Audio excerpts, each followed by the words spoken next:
Bom dia, graça e paz do Senhor Jesus, queridos irmãos e irmãs.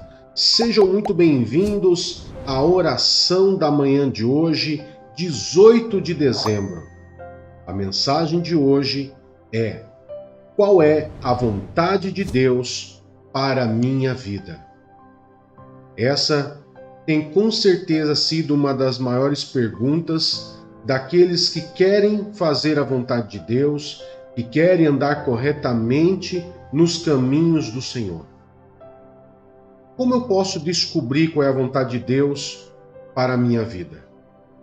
Queridos, eu separei aqui 7 passos para que nós possamos entender como que nós podemos saber a vontade de Deus para a minha vida. Então eu quero que você possa, nesse momento, se atentar ao que eu vou estar falando aqui. Porque é muito importante que nós possamos entender a vontade de Deus e ter sabedoria para tomar decisões quando nós descobrimos a vontade dele para a nossa vida. O primeiro passo que eu quero trazer para você é a vontade de Deus e a minha vontade. A vontade de Deus versus a minha vontade é algo que realmente eu tenho que deixar o meu eu de lado e tentar confiar plenamente naquilo que Deus coloca no meu coração. Confiar tão plenamente em Deus a ponto de acreditar que a vontade dele é melhor do que a minha vontade. É aceitar que o seu plano é melhor que o meu plano. Por exemplo, queridos, livro de Lucas, capítulo 22, verso 42, nos faz lembrar das palavras de Jesus Cristo lá no Getsêmani, onde ele disse: Pai, se possível, passa de mim esse cálice sem que eu beba.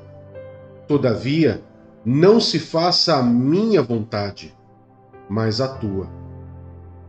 Queridos, Jesus sentia o peso dos pecados da humanidade sobre os seus ombros. Ele temeu aquele momento e pediu a Deus que, se possível, ele não gostaria de morrer.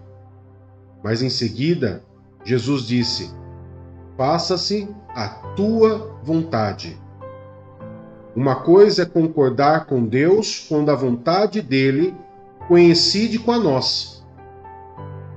Mas e quando a vontade de Deus ela é oposta à nossa vontade? Existe ali uma luta entre a minha vontade e a vontade de Deus?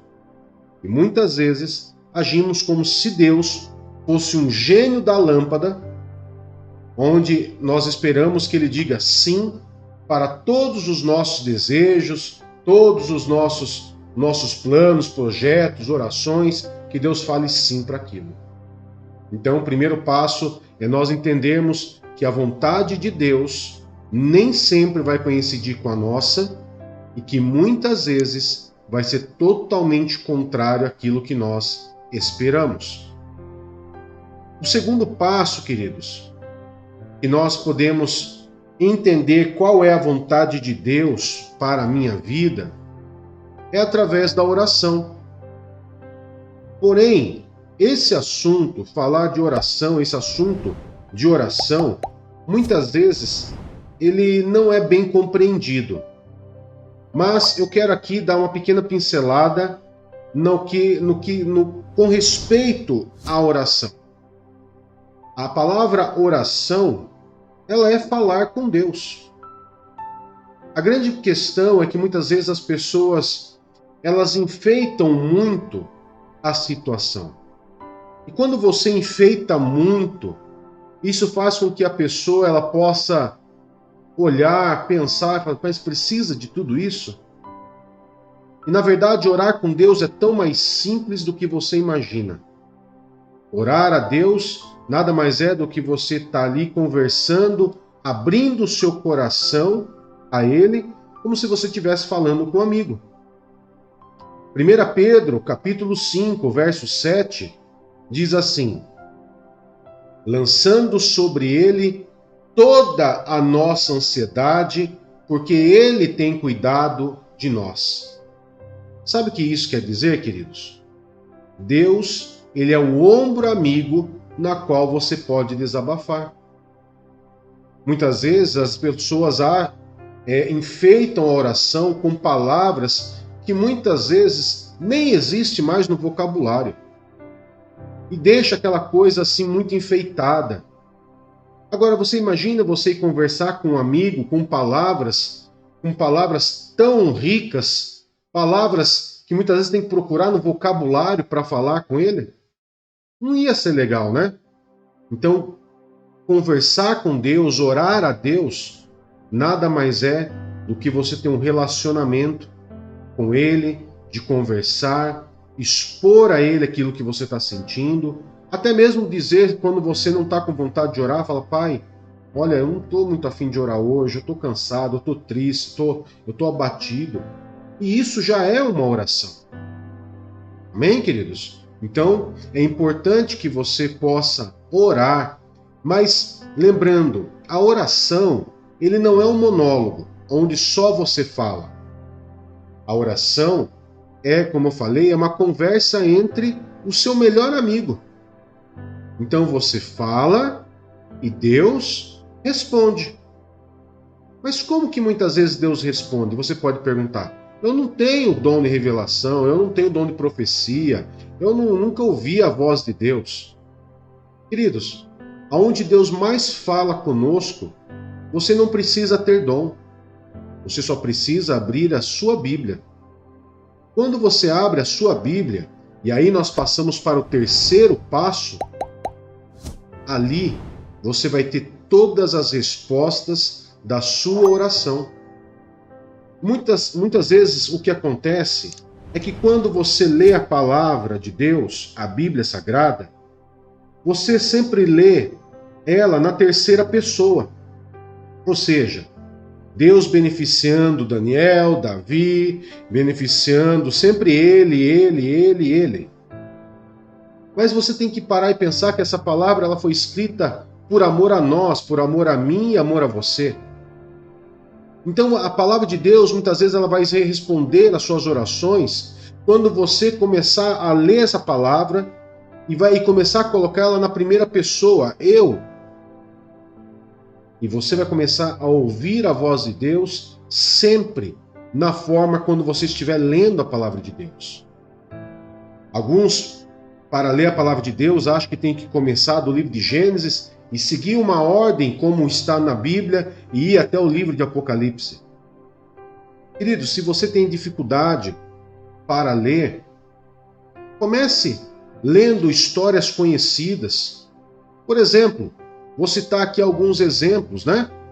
Você pode, por exemplo, ler a história dos espias de Israel, que foram protegidos por uma prostituta chamada Raabe.